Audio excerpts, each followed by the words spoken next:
பொன் ராதாகிருஷ்ணனுடைய ஒரு பேட்டியை பார்த்தேன். இப்போ டெல்லியில் குண்டுவெடிப்பு பற்றி நிருபர் கேட்கிற கேள்விக்கு எவ்வளவு பொறுப்பு இல்லாம ஒரு மனுஷன் பேசுறாருங்கிறதுக்கு எடுத்துக்காட்டா இருந்துச்சு. காங்கிரஸ்காரங்க குண்டு வச்சிருக்காங்க, ராகுல் காந்தி பொறுப்பா?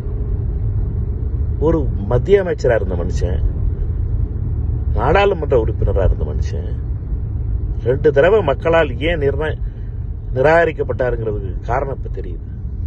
உண்மையிலேயே மனநலம் பாதிக்கப்பட்டு விட்டது பொன் ராதாகிருஷ்ணனுக்கு.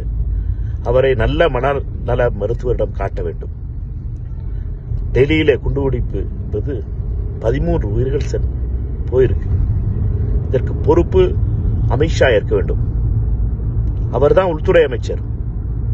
எதிர்க்கட்சியின் தலைவர் மீது பழி சுமத்துவது என்பது கண்டிக்கத்தக்கது.